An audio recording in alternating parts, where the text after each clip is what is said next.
அனைவருக்கும் அன்பான வணக்கம். எல்லாரும் எப்படி இருக்கீங்க? நல்லா இருக்கீங்களா? நான் ரொம்ப நல்லா இருக்கேங்க. உங்கள் ருத்ரா பேசுறேன். இன்னைக்கு நம்ம டபுள் பாயில் மெத்தட்ல ஒரு முக்கியமான விஷயத்தை தான் நம்ம கத்துக்க போறோம். இப்போ நான் வேற ஒரு இது பேக் பண்ணிக்கிட்டு இருந்தேன். அதுக்கு டபுள் பாயில் எனக்கு செய்ய வேண்டிய சூழ்நிலை. ஓகேங்களா? அதனால நான் உங்களுக்கு இதை ஒரு வீடியோவா உங்களுக்கு இது பண்ணிடுறேன். நிறைய பேர் அதோட மெத்தேடு சரியா தெரியாம செஞ்சுக்கிட்டு இருக்காங்க. அதனால ஓகேங்களா? எப்பவுமே டபுள் பாயில் பண்ற அடியில இருக்கிற பாத்திரம் கொஞ்சம் சின்னதா தான் இருக்கணும். மேல இருக்கிற பாத்திரம் பெருசா தான் இருக்கணும். பாருங்க, இந்த மாதிரி தான் இருக்கணும். அடியில இருக்கிற அந்த தண்ணி மேல தெளிக்கவே கூடாது. அந்த மாதிரி இருக்கணும். நமக்கு தண்ணி ஊத்திட்டு நல்லா கொதிக்க வச்சிடணும். நல்லா பபிள்ஸ் வர்ற அளவுக்கு நல்லா கொதிக்க வச்சிடணும்.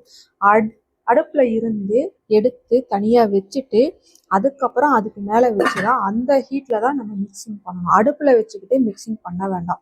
இது மில்லட் சம்பந்தமான ஒரு ரெசிபிஸ்லாம் நீங்க செய்யறீங்கன்னா இந்த மெத்தட்ல நீங்க பண்ணுங்க. பொதுவா நீங்க செய்யற மாதிரி இருந்துச்சுன்னா நீங்க இப்படியே வச்சு கூட நீங்க செய்யலாம், டபுள் பாயில் பண்ணலாம். ஓகேங்களா? ஆனா மில்லட் சம்பந்தமா நம்ம ப்ரிப்பேர் பண்றோம், ஒரு ரெசிபி ரெடி பண்றோம் அப்படின்னா, மில்லட் சம்பந்தமான ஒரு ரெசிபி பண்றோம் அப்படின்னா அதுக்கு மெத்தேடு இதுதான்.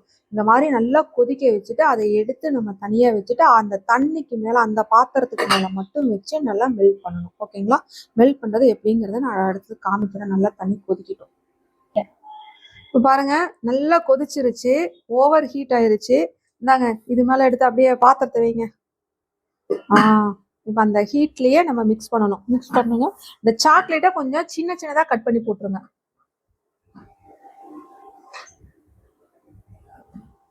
பாத்திரம் நகரக்கூடாது. இப்படி ஸ்டிக்கா பிடிச்சிக்கோங்க. அவ்வளவுதான்.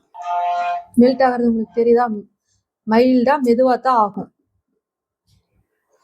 இது எதுக்காகன்னு கேட்டீங்கன்னா, மில்லட்ல சம்பந்தமான எந்த ஒரு ரெசிபி நீங்க செய்யற மாதிரி இருந்தாலும் அதுக்கு இப்படித்தான் மெல்ட் பண்ணணும்.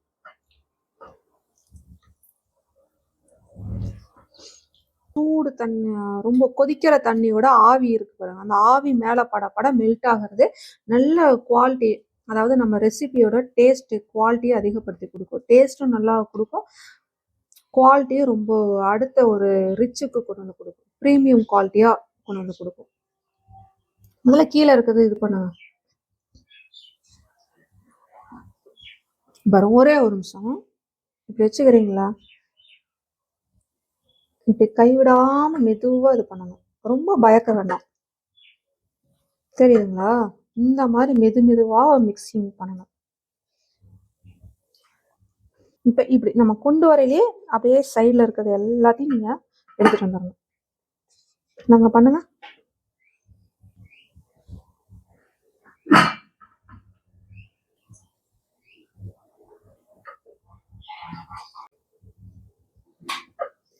அப்படியே நீங்க நார்மல் ரெசிபிக்கு மில்க் பண்ணதுக்கும் இதுக்கும் வித்தியாசம் தெரியுதா? தெரியுது. நீங்களே தனியா செஞ்சிருவீங்கல்ல? செஞ்சுட்டு அப்பப்போ போட்டோ எடுத்து அனுப்புங்க.